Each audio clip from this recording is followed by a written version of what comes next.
మీకు తోడేయుడును గాక. దేవుని నామానికి మహిమ కలుగును గాక. దేవుని యొక్క కృపగల నామంలో 45 దినాలు శిలువ ధ్యానాన్ని, అంటే ఆదివారం తీసేస్తే 40 దినాలు చేసుకొని చెప్పుకుంటారు అందరూ. ఆదివారం పూజ చేస్తారు కొంతమంది, ఇంకా ఆదివారం ఉపవాసం కాదంటారు. మన సంఘంలో అలా కాదు. బుధవారం కానిచ్చి ఈస్టర్ వరకు, ఈ శనివారం వరకు ఉపవాసమే. ఒక పూట తినవాడు ఒక పూట, 2 పూట తినవాడు 2 పూటలు ఉపవాసమే. యేసు ప్రభు తిరిగి లేచిన తర్వాత మనం ఈస్టర్ పండుగ చేసుకుని భోజనం చేయడం అనేది మనకు ఆనవాయితీ కొన్ని సంవత్సరాల నుంచి. ఇన్ని దినాలు దేవుని యొక్క సన్నిధిలో సిలువను గురించిన వర్తమానం వింటూ వచ్చాం కదా.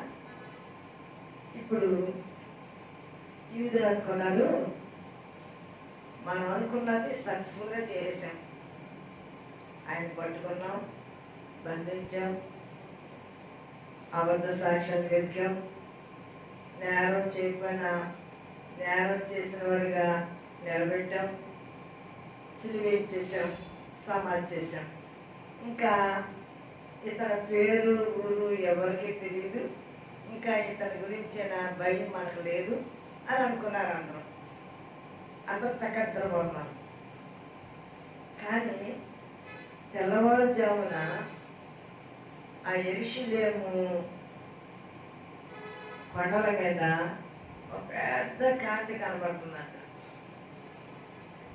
ఆ వెలుగులోంచి దూతలు వచ్చారు, ఆ రాయిని పొర్లిచ్చేశారు. యేసుక్రీస్తు ప్రభువు మృత్యుంజయుడిగా మహాకాంతితో బయటకు వచ్చేటప్పటికి ఇక్కడ కాపలా కాసి వాడు ఉన్నారు కదా, వాడు ఆ వెలుగును చూడలేక చచ్చినోళ్ళే పడిపోయారు. ప్రభువు అంతర్ధానం అయిపోయిన తర్వాత ఇంకా అక్కడ ఆయన కనబడలేదు, వెలుగు లేదు. దూతలు మాత్రం ఉన్నారు. దూతలను ఎందుకు దేవుడు ఉంచాడు అని అంటే, ఆయన చెప్పారంట, నా కొరకు సమాధిలో నేను ఉన్నానో లేదో చూడడానికి వస్తాను. యూదులకు ఒక సంప్రదాయం ఉంది. ఏంటంటే 3వ దినాన్ని సుగంధ ద్రవ్యాలు, అంటే ఆ సుగంధ ద్రవ్యాల పూలు వల్ల బాడీ ఇంకా కొంతకాలం అది పాడవకుండా ఉంటుంది. ఈజిప్షియన్స్ మమ్మీస్ అని చెప్పుకుంటా ఉంటారు కదా, బాడీస్ పాడవకుండా సంవత్సరాలు సంవత్సరాలు సంవత్సరాలు సంవత్సరాలు నిల్వ చేసే టెక్నాలజీ ఆ రోజులోనే ఉంది.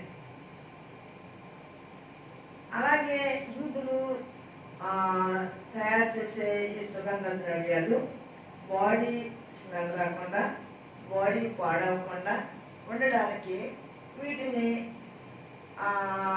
బాడీ మీద, అంటే బట్ట చుట్టేస్తారు, ఆ బట్ట మీద పోసేస్తారు ఈ సుగంధ ద్రవ్యాలు. అది పీల్చుకుని లోపల బాడీ పాడవకుండా ఉంటుంది. కనుక వీళ్ళు ఇలాగ వస్తారన్న సంగతి ప్రభువుకు తెలుసు. కనుక దేవుడు తన దూతల్ని అక్కడ ఉంచి వెళ్ళారు ఖాళీ సమాధి దగ్గర. కానీ ఆ దూతలు అందరికి కనబడాలి. అది ఈరోజు మనం నేర్చుకోవాల్సిన అంశంలో ముఖ్య అంశం. దేవుడి సంచారం మన మధ్య ఉంది. దేవుని ఆత్మ మన మధ్య సంచరిస్తూ ఉన్నాడు. కానీ అది అందరికీ అర్థం కాదు. ఎవరు పొందుకుంటారో వారికి అర్థం అవుతుంది. ఎవరికి ఆ కృపావరం ఉంటుందో వారే దాన్ని చూడగలుగుతారు. అలాగే యేసుప్రభుని వెంబడించే వారు చాలా మంది ఉన్నారు. పురుషులు ఉన్నారు, స్త్రీలు ఉన్నారు, శిష్యులు ఉన్నారు, యేసుప్రభుని వెంబడించి పరిచర్య చేసే స్త్రీలు ఉన్నారు. కనుక ఈరోజు మనం ఈ పునరుద్ధానం అప్పుడు అందరూ చెప్పేది, అన్ని సంఘాల్లో చెప్పేది, యేసుప్రభు లేచిన తర్వాత మొట్టమొదట కనబడింది ఎవరికనంటే స్త్రీ. ఎందుకు మొట్టమొదట వీరికే కనబడ్డారు అని అంటే, మనం ఈ యోహాను సువార్త 20వ అధ్యాయంలోనే మనం మొదట 2 వచనాలు చదువుగా విన్నాం.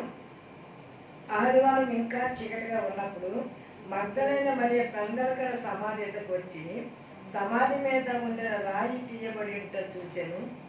అంటే అందరికంటే ఫస్ట్ సమాధికి ఎవరు వెళ్ళారన్నమాట? అసలు సమాధికి వెళ్ళడం అంటే సమాధుడికి వెళ్ళడం అంటే భయం. పురుషుల సాయం లేకుండా స్త్రీలు వెళ్ళడం అంటే భయం. కానీ మగ్దలేన మరియ చీకటితోనే వెళ్ళిపోయిందంటే తనకి ఎంత ఆశ అంటే యేసుప్రభుని తను ఎంత ప్రేమించింది అంటే ఇంత పాపినైన నన్ను క్షమించి ప్రేమించి నన్ను సమాజంలో ఒక మనిషిగా బ్రతకడానికి నా ఎడల కృప చూపించిన ఆయనకి నేనేం చెల్లించాను రుణాన్ని తీసుకోగలను అని అనుకునే కృతజ్ఞత భావం ఎప్పుడు తనుకుండేది. కనుక అందరికంటే ప్రభు లేస్తానన్నారు, ఆయన లేచారు లేదు. ఈ లోపల ఒక విషయం వింటున్నారు, చీకటితోనే ఆయన లేచి చెప్పారు కదా. వీళ్ళు వచ్చి ఎవరో ఈ సోల్జర్స్ ఉన్నారు కదా భటులు, వాడు వచ్చి అయ్యా జరిగింది ఇది, పెద్ద వెలుగు వచ్చింది, ఆ సమాధి నుంచి పెద్ద వెలుగు వచ్చింది, ఆయన లేచి వెళ్ళిపోయాడు. ఆ వెలుగు చూసి మేము మొచ్చలు పడిపోయాం. తర్వాత కాసేపు తెప్పురెళ్ళి లేచి వచ్చాం కనుక ఆయన లేచిపోయారు. ఈ మాట మీరు ఎవరితో చెప్పమాకండి, మీరు కనుక ఇలా చెప్పారంటే వీళ్ళందరూ వాళ్ళు రాళ్ళతో కొట్టి చంపేస్తారు, కనుక మీకు కావాల్సినంత డబ్బు ఇస్తాం. ఈ లంచాల గురించోనే ఇది పట్టుకుని మీరు ఏం చేస్తారంటే, యేసు ప్రభు మేము నిద్రపోతా ఉండగా తన శిష్యులు వచ్చి ఎత్తుకుపోయారు. ఎవడు నిద్రపోయినాడు ఎలా తెలుస్తుందండి? నిద్రపోయినాడికి ఎవడొచ్చాడో తెలుస్తుందా? వాళ్ళేమన్నారు, మేము అసలు నేను పెట్టింది ఎందుకు? కాపలా ఉండమనే కదా. మేము నిద్రపోయేవాడు శిష్యుడు వచ్చాడు లేచాడు ఎలా తెలుస్తుంది? అలాగ చెప్పమంటే వాళ్ళు అలా చెప్పడం మొదలు పెట్టారు. అది నేటికి ఇప్పుడు కూడా అలాగే చెప్పుకుంటారట వీళ్ళు.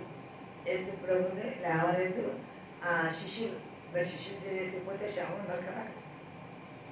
అందుకనే ఆయన 40 దినాల వరకు ప్రత్యక్షమవుతూ వచ్చారన్న సంగతి మన దేవుని యొక్క వాక్యంలో వింటున్నాం, చదువుతున్నాం. ఈరోజు 4 సువార్తలు ఏం రాశారు చూద్దాం. మనం ఇప్పుడు యోహాను రాసిన సువార్త చదివాం కదా. యోహాను సువార్తలో ఇప్పుడు ఈ మగ్దలేన మరియ అందరికంటే ముందుగా పెద్దల కూడా సమాధి దగ్గరికి వెళ్ళింది.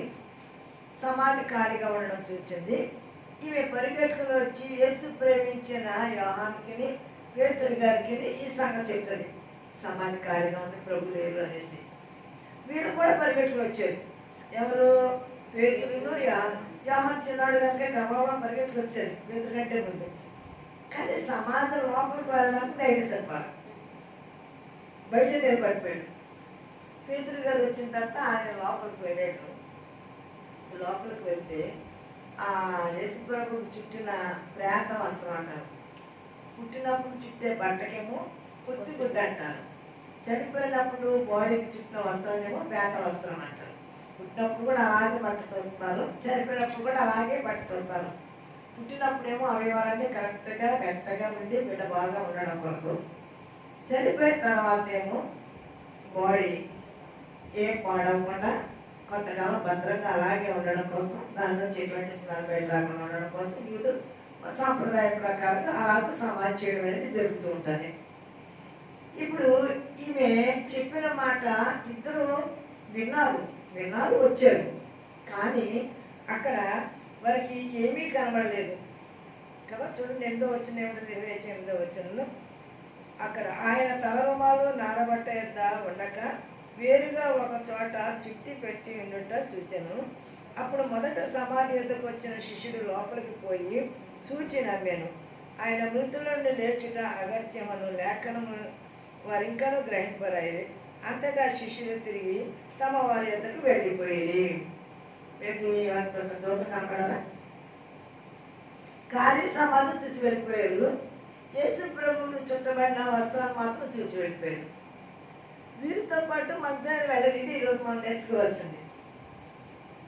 వారు వెళ్ళిపోయారు చూచి, ఈమె కూడా చూచి ఖాళీ సమాధిని వెళ్ళిపోవాలి. కానీ ఆమె వెళ్ళాల, అక్కడే ఉంది. సమాధిలో చూస్తుంది, ఏడుస్తుంది. సమాధిలో చూస్తుంది, ఏడుస్తుంది. ఏమయ్యారు?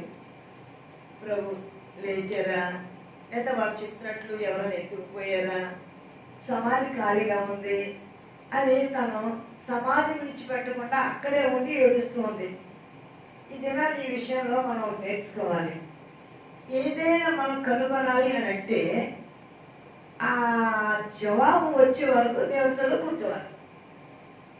అది సమస్య కానివ్వండి, మన అవసరతే కానివ్వండి, లేదా అది ఏదైనా ప్రాబ్లం అయినా సరే, ఏదైనా సరే దాని జవాబు వచ్చే వరకు మన పట్టుదలగా కొంత సమయం, అది కొన్ని గంటలే కావచ్చు, పూటే కావచ్చు, దేవుని సన్నిధిలో మనం విడవకుండా కూర్చుంటే ఖచ్చితంగా దేవుని యొక్క ప్రత్యక్షత మనం చూడగలం. దేవుని మైకల్గా కాలేలుగా ఆమె అదే చేసింది. వీడు వెళ్ళిపోయారు, వీడితో పాటు రమ్మని వచ్చే ఇక్కడ కూర్చొని ఎందుకు వెళ్తావు, ఇంకా మనం ఏం చేయలేము, ఆయన చెప్పినట్టుగానే లేచిపోయేలే, లేఖనం నెరవేర్చబడింది అని చెప్పేసి వీడు వెళ్ళిపోయారు. మరియమ్మ కూడా వచ్చేయమన్నారు. కానీ మరియమ్మ వెళ్ళ అక్కడే ఉండి ఏడుస్తా ఉంది. చూద్దాం చూడండి దేవుని యొక్క వాక్యం 13వ వచనంలో. వారు ఆమె దేవదూతలు యేసు దేహం ఉంచబడిన స్థలములో తలవైపున ఒకడును కాళ్ళవైపున ఒకడు కూర్చుంటుంటే కనబడేను. ఎవరు కనబడారండి? మగ్దలేనే మరియ కనబడారు, శిష్యులకి కనబడాల. ఎందుకు శిష్యులు కనబడలేదు? ఎందుకు మగ్దలేనికే ఈ దూతలు కనబడారు? ఇంకొక సువార్తను రాస్తాడు. మత్తయి సువార్తకు వెళ్దాం ఒకసారి. యేసు ప్రభు లేచిన సంగతి ఈ స్త్రీలు మత్తయి సువార్త 20వ అధ్యాయం ఒకసారి. యేసు ప్రభు యొక్క సువార్త దేవుడు వీరి ద్వారా చెప్పించుకోవడానికి ఈ యొక్క సిలువ వేయబడిన పునరుద్ధాన వార్త ఈ స్త్రీల ద్వారా చెప్పించడానికి ఎందుకు ఆయన ఇష్టపడ్డారు అని అంటే, మనం 20వ అధ్యాయము 11వ వచనం చదువుతామండి. అయితే 11 చదువుతాను. ఈ సంగతులు అపోస్తలులతో చెప్పిన వారు ఎవరనగా మగ్దలేనే మరియు యోహన్నయు యాకోబు తల్లి అయిన మరియు వారితో కూడా ఉన్న ఇతర స్త్రీలను. అయితే వారి మాటలు వీరి దృష్టికి వెర్రి మాటలుగా కనబడను కనుక వీరు వారి మాటలు నమ్మలేదు. మార్కు గారు రాశారు, మత్తయి గారు రాశారు, లూకా గారు రాశారు. ఈ పునరుత్థానం గురించి 4 సువార్తలు ఉన్నాయి. మార్కు సువార్త సత్యం, మార్కు సువార్త 16వ అధ్యాయము. అక్కడ మార్కు సువార్త 16వ అధ్యాయంలో కొందరు స్త్రీలు చూడండి ఏమని మాట్లాడుకుంటూ వెళ్తున్నారు. అక్కడ 3వ వచనంలోను, సూర్యోదయమైనప్పుడు సమాధి ఎద్దకు వచ్చుచుండగా సమాధి ద్వారం నుండి మన కొరకు ఆ రాయి ఎవడు పొర్లించని ఒకరితో ఒకరు చెప్పుకొనిచుండిరి. మనం మొదటి వచనం చూద్దాం. విశ్రాంతి దినం గడిచిపోగానే మగ్దలేనే మరియు యాకోబు తల్లి అయిన మరియు సలోమియు వచ్చి ఆయనకు పూయవలని సుగంధ ద్రవ్యములు కొనిరి. వారు ఆదివారం పెందలకడ లేచి బయలుదేరి సూర్యోదయమైనప్పుడు సమాధి ఎద్దకు వచ్చుచుండగా సమాధి ద్వారము మన కొరకు ఆ రాయి ఎవరు పొర్లించననుకొని ఒకరితో ఒకరు చెప్పుకొనిరి. వీళ్ళు మాట్లాడుకుంటూ వస్తున్నారు.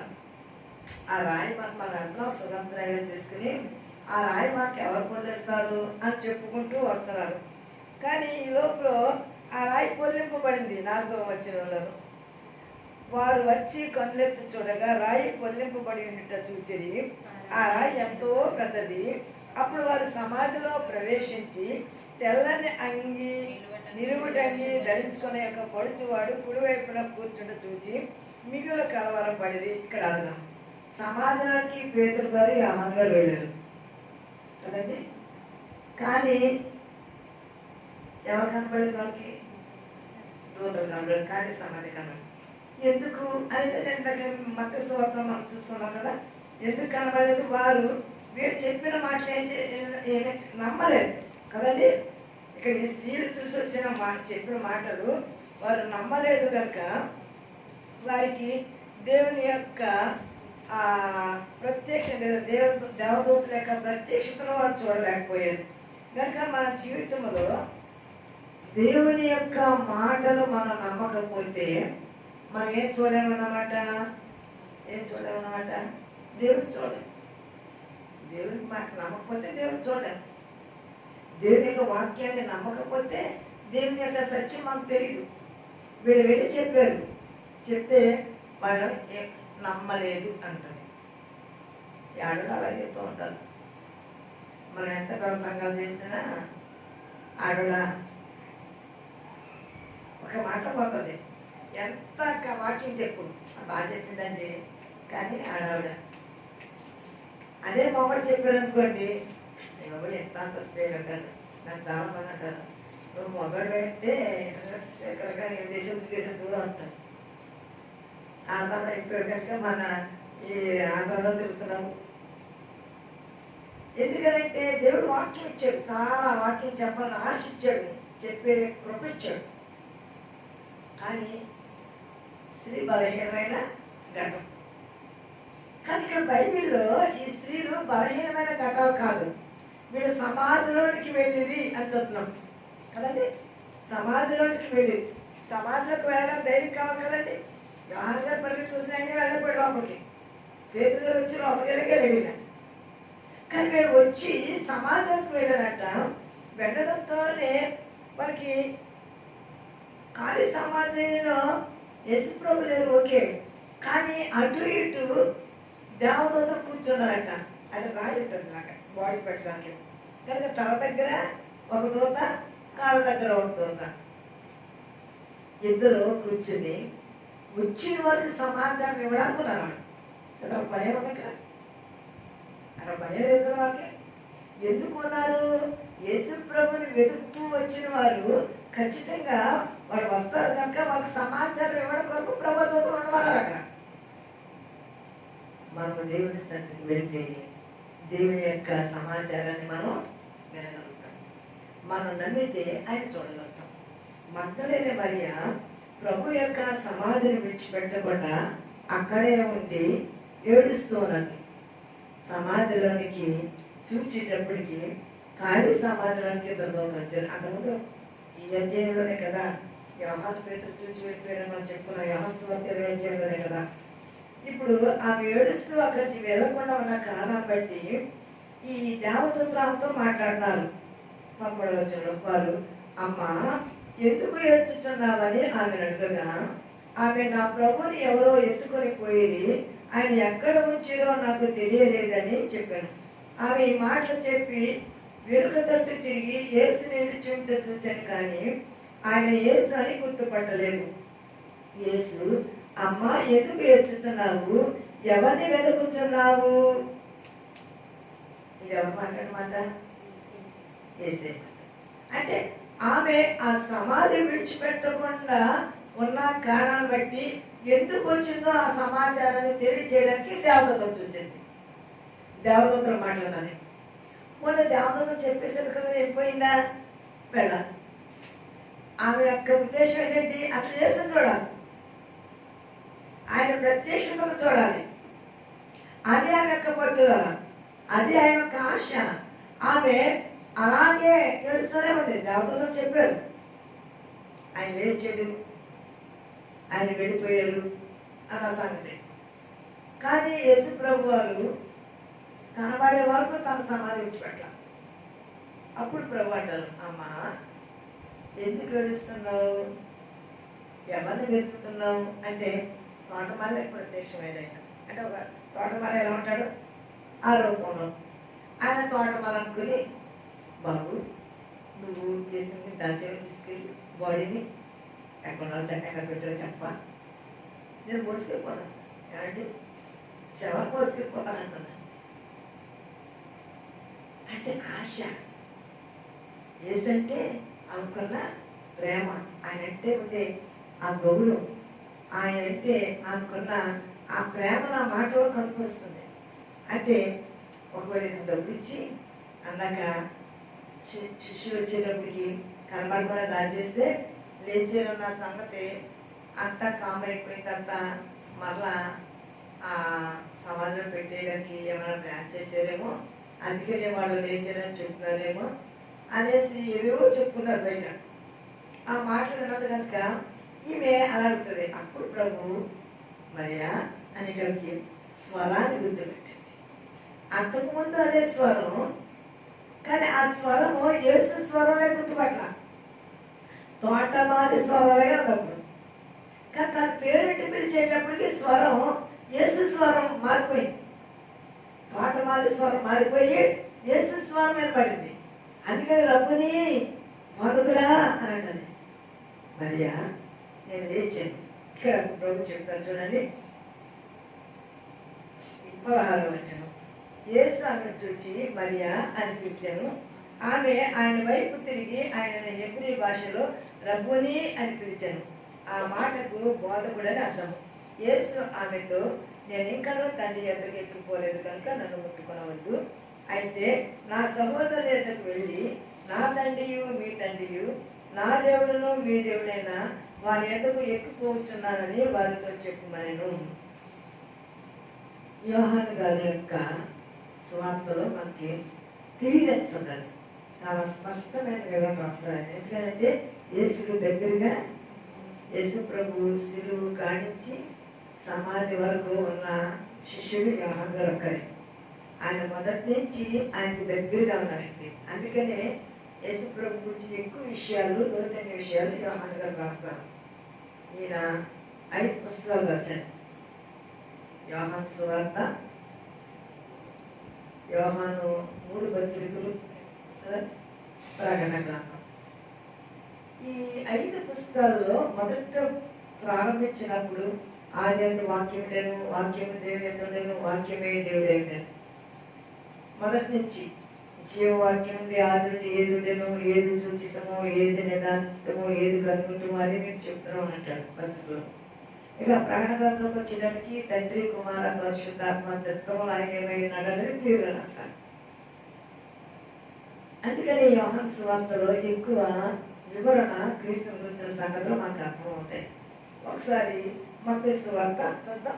మత్తయి సువార్త 28వ అధ్యాయము 5వ వచనంలో అక్కడ కూడా స్త్రీలు వచ్చారు, సమాధి దగ్గరికి వెళ్ళారు. సమాధిలో దూతలు వారితో మాట్లాడుతున్నారు. ఇప్పుడు చదవండి. దూత ఆ స్త్రీలను చూచి, మీరు భయపడకుడి, సిలువ వేయబడిన పాపం, యేసు. ఎందుకంటే మరి చీకట సమాధి కదా, దూత కనబడతారు, భయం. కానీ దూత చెప్తుంది, మీరు భయపడకుడి. చదవమా. సిలువ వేయబడిన యేసును మీరు వెతుకుచున్నారని నాకు తెలియను.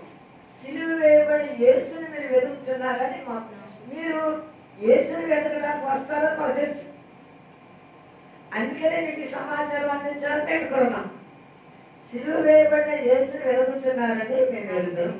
ఆయన ఇక్కడ లేడు, ఆయన ఇక్కడ లేడు. నాకు చెప్పినట్టే ఆయన లేచి ఉన్నాడు. ఇది ఆయన ముందుగానే మీకు చెప్పారు కదా నేను లేస్తానని, కనుక ఆయన చెప్పినట్లే లేచి ఉన్నాడు. రండి, ప్రభు పండుకొన్న స్థలము చూచి. ఏం చెప్పి ప్రభు పండుకున్న స్థలం చూచానండి. దేవదూతలు వారితో మాట్లాడి దేవుని యొక్క సమాచారాన్ని తెలియజేస్తున్నారు. దేవుడు వారికి ఆ సమాచారాన్ని తెలియజేయడం కారణం ఏంటంటే, వారు దేవుని యందు విశ్వాసం ఉంచి పట్టుదల కలిగి వెళ్ళారు కనుక. లూకా గారు రాశారు లూకా సువార్త, మనం మాట చదివేసుకున్నాం కదా, 24వ అధ్యాయము 5వ వచనం. లూకా సువార్త 24వ అధ్యాయము 5వ వచనం. వారు భయపడి ముఖములను నేల మోపి ఉండగా, మీరు సజీవుడైన వారిని. ఇప్పుడు అక్కడ కూడా వాళ్ళకి ఏం కనబడి, దేవదూత కనబడి. ఇప్పుడు భయపడి ముఖం నేల ఇలా ఇలా వచ్చేసుకున్నారు. అప్పుడు వారితో చెప్తుంది, సజీవుడైన వారిని ఎందుకు మీరు మృతులు వెతున్నారు? ఆయన లేస్తారని చెప్పారు, లేచిపోయాడు. ఇంకా మీరు సమాధిలో ఏమి వెతకడానికి వచ్చారు కనుక లేచారు. కనుక ఈ 4 సువార్తికులు మొదట వెళ్ళింది స్త్రీలు, వారికి ఆయన ప్రత్యక్షమైన సంగతి చెప్పారు. అంటే ఇప్పుడు మరణాన్ని జయించాడు. హోషేయ గ్రంథము 13వ అధ్యాయము 14వ వచనంలో హోషేయ రాస్తాడు ఏమంటే, ఓ మరణమా నీ విజయం ఎక్కడ, ఓ మరణమా నీ ముళ్ళు ఎక్కడ. అంటే మరణం అనుకున్నది నేను యేసుని చంపేస్తాను అనుకుంది. యూదులు అనుకున్నారు యేసుని నేను చంపేస్తాను అనుకున్నారు. అందుకనే ముందుగానే ప్రవక్తనే హోషేయ రాస్తాడు, ఓ మరణమా నీ విజయం ఎక్కడ, ఓ మరణమా నీ ముళ్ళు ఎక్కడ. ఇంకో మాట, ఎందుకనంటే మరణపు ముళ్ళు ఆయన విరిచేశాడు, పునరుద్ధారుడుగా ఆయన తిరిగి లేచాడు. హల్లెలూయా. మనం యెషయా గ్రంథం 53వ అధ్యాయంలో చూస్తాం. రక్తవర్ణ వస్త్రము ధరించిన వాడు ఇతడెవడు? నేను మనకు చెప్పాను. శోభిత వస్త్రము ధరించుకుని వస్త్రాల నుండి వచ్చుతున్న ఇతడెవడు? శోభిత వస్త్రాలంటే తెల్లటి వస్త్రాలు. అంతకుముందు ధరించినేమో రక్తవర్ణ వస్త్రములు, అంటే సిలువలో ఆయన రక్తవర్ణ వస్త్రాలు ధరించారు. తర్వాత ఆయన శోభిత వస్త్రం ధరించాడు, అంటే తెల్లని వస్త్రం ధరించాడు, పునరుద్ధానుడిగా తిరిగి లేచాడు. ఇది లేఖనాల్లో దేవుడు ముందుగానే వ్రాయించి పెట్టాడు. హోషేయ రాస్తున్నాడు అనమాట, మనమును ముళ్ళును విరిచి విజయాన్ని కలుగు చేశాడని. అదే పౌలు గారు రాస్తాడు, కొరింథీయులకు రాస్తున్న మొదటి పత్రిక చూడండి ఒకసారి, 15వ అధ్యాయం, మొదటి కొరింథీ పత్రిక 15వ అధ్యాయము 12-13 వచనం చదువుతాం. క్రీస్తు మృతులలో నుండి లేపబడి ఉన్నాడని ప్రకటించుచుండగా మీలో కొందరు మృతులు పునరుద్ధానం లేదని ఎట్లా చెప్పుచున్నారు? ఇది కొంతమంది పునరుద్ధానం ఉందని, కొంతమంది పునరుద్ధానం లేదని. సద్దుకాయలు అన్న వాళ్ళేమో పునరుద్ధానం లేదన్నారు, పరిసయ్యులేమో పునరుద్ధానం ఉందన్నారు. కానీ క్రీస్తు లేకపోతే పునరుద్ధానం లేనట్టే. కానీ క్రీస్తు లేచారు కదా, ప్రథమ పరమై లేచారు, మనం లేపుతుంది ఆయన. అది మన యొక్క విశ్వాసం. అదే అధ్యాయంలో 56వ వచనం చదవమా. మరణపు ముళ్ళు పాపము, మరణపు ముళ్ళు పాపము, పాపమునకున్న ఫలము ధర్మశాస్త్రమే. ఇది మరణపు ముళ్ళు, ధర్మశాస్త్రం ఏది చేయలేకపోయానో ఆయన అది చేశాడు. ధర్మశాస్త్రము పాపం చేస్తే మాడాలిచ్చింది, ఆ మాడ ప్రాయించడానికి దహన బలి ఇచ్చింది. కానీ దహన బలి అర్పించినా సరే పాపం ప్రక్షాళన కాలేదు. పాపం ప్రక్షాళన కాని కారణాన్ని బట్టి శాపగ్రస్తులయ్యాడు. కానీ యేసుక్రీస్తు ప్రభు ఆ మాడపు ముళ్ళను విరిచి వాళ్ళకి విజయాన్ని ఇచ్చి పాపానికి ప్రక్షాళన ఇచ్చాడు. ఈరోజు మనం ఈ క్షేమంగా ఉన్నామనంటే మన నీతిమంతులు కాదు, భక్తి గల వాళ్ళని కాదు. మన పాపముల కొరకు ఆయన శిలువలో మరణించి ఆయన రక్తం చిందించడం ద్వారా మనకి విమోచన కలుగు చేశాడు. కనుక ఈ రోజు మనము మానవతో చెప్తాం, మానమా నీ విజయం ఎక్కడ, ఓ మానమా నీ ముళ్ళు ఎక్కడ. ఎందుకంటే ఈ మాట ఎప్పుడు చెప్తామనంటే మనందరము మనం బ్రతుకుండగానే కనుక యేసు ప్రభు వస్తే ఆయన ఆర్భాటంతోనూ ప్రధాన శబ్దంతోనూ దేవుని గౌరవంతో ప్రభు దిగి వచ్చినప్పుడు ప్రభునందు నిద్రించిన వారు మొదట లేదురు, ఆ మీదట సజీవమై నిలిచేడు మనము వారితో కూడా మేఘం మీద కొనుక్కోబడ్డం. అంటే ఇప్పుడు ఈ శరీరము ఏ శరీరంగా మార్చబడుతుంది? మహిమ శరీరం. ఈ శరీరం విడిచిపెట్టము, ఈ శరీరమే ఏరియా శరీరము మహిమ శరీరంగా మార్చబడి అగ్నిలోకంతో కొనుక్కోబడ్డాడు. ఆనోకు దేవునితో నడిచి కొనుక్కోబడ్డాడని రాయబడింది. కనుక ఆ శరీరంతో వెళ్ళిపోయాడు. మోషే గారు కూడా ఆ శరీరంతో వెళ్ళారు. ఆ సీక్రెట్ ఎక్కడ ఉండదంటే యోధా పత్రిక 9వ వచనం ఉండదు. సాతానుగాడు అంటే లూసిఫర్ను మిఖాయేలుని డిస్కస్ చేస్తుంది అక్కడ. ఎందుకంటే ఆయన లోకానికి రావాలి, మరణం జయించాలి, నా స్వాధిలో ఉన్న వాళ్ళని అప్పుడు నన్ను ఓడించి తీసుకెళ్ళాలి. వీళ్ళందరూ ఎక్కడున్నారు? పాతాళంలో ఉన్నారు కదా, సాతాను స్వాధిలో ఉన్నారు. ఇప్పుడు ఈ మానవ యొక్క ముళ్ళు విరిచి ఆయన మృత్యుంజయుడిగా లేచి వెళ్ళి తీసుకెళ్ళాలి. కానీ మోషేని ముందే తీసుకెళ్ళిపోయాడు. అందుకనే నేటి వరకు మోషే సమాధి వాళ్ళు వెంటనే వచ్చారు. ఎంత వెతులో కాకుంటే కదా కనపడడానికి. అందుకనే ఆయన రూపాంతరం అప్పుడు ఏలియా మోషే వచ్చారు. తిరిగి మన ప్రకటన గ్రంథంలో ఆఖరి వస్తారు ఇద్దరు ప్రవక్తలు. ఎవరంటే అప్పుడు చనిపోతారు. తిరిగి మన జీవాత్మ వచ్చి అప్పుడు వారు తిరిగి మన వెళ్తారు. దేవుడు ఆయన ప్రేమించేవారిని. వాళ్ళు చెప్తారు, ఓ మనమా నీ ముళ్ళు ఎక్కడ, ఓ మనమా నీ. రేపు మనము ప్రభు గారికి మనం బ్రతుకుండగా వస్తే ఈ శరీరం మహిమ శరీరంగా మార్చబడ్డాడు. మనం కూడా మాట చెప్తాం, ఓ మనమా నీ విజయం ఎక్కడ, ఓ మనమా నీ ముళ్ళు ఎక్కడ. మృత్యుంజయుడైన మా యేసు మన ముళ్ళను విరిచాడు, మమ్మల్ని సజీవుడిగా చేశాడు. కనుక మేము పునరుద్ధానం అంతా చేస్తాం. ఇది విశ్వాసం యొక్క గొప్ప నిరీక్షణ. కనుక ప్రభు లేచారు, మనం కూడా వేస్తామని విశ్వాసం కలిగి ప్రభు కొరకు జీవించడానికి దేవుడు తన కృపా సహాయం మనకు అందరికీ అనుగ్రహించారు కాక. ఆమేన్. పరిశుద్ధుడైన మా దేవ, ప్రేమ కలిగిన మా తండ్రి, మీ ఘనమైన నామమునకు వందనాలు, స్తోత్రములు స్తోత్రములైన ఆ స్త్రీలు నీ సమాధిని విడవకుండా ఉన్న కారణాన్ని బట్టి వారికి నీ ప్రత్యక్షతనిచ్చారు. మగ్దలేని మరియ వెళ్ళి ప్రభు మొట్టమొదట పునరుద్ధాన వార్తను చెప్పింది. క్రీస్తు ప్రభు లేచారు, నాకు కనబడారు. ఆయన చెప్పారు, నువ్వు వెళ్ళి శిష్యులకి చెప్పు, నా సహోదరులకి నేను లేచానన్న సంగతి. ప్రభువా, స్త్రీకి విలువ లేని ఆ రోజుల్లో అయ్యా మీరు స్త్రీలకు నీ ప్రత్యక్షతనిచ్చి వారిని గౌరవించి వారిని స్వార్థకం చేశారు. ప్రభువా, నీకు వందనాలు స్తోత్రములు చెల్లిస్తున్నాను. ఈ లోకానికి రావడానికి ఒక స్త్రీని ఏర్పాటు చేసుకున్నారు. ఈ లోకం నుంచి తిరిగి మరలా లేచి వెళ్ళిపోతూ ఒక స్త్రీకి ఈ పునరుత్థాన వందనం, పుట్టిన వార్త చెప్పింది ఒక స్త్రీ అయిన మరియ తల్లి, లేచిన వార్త చెప్పింది విశ్వాసి అయిన ఒక మరియ. ప్రభువా, ఎన్నికలైన మమ్మల్ని మీరు ప్రేమించి మీ సువార్త ప్రకటించే భాగ్యాన్ని భారాన్నిచ్చిన నీ ప్రేమకై వందనాలు స్తోత్రము. పెద్దబడిన కొద్ది మాటలు బిడ్డ హృదయాల్లో నీరు కట్టి ఫలింపచేసి మీరే మహిమ ఘనత ప్రభావములు పొందమని యేసయ్య పరిశుద్ధ నామంలో మిక్కిలి వినయంతో బ్రతిమలాడి వేడుకొంచున్నాను తండ్రి. ఆమేన్.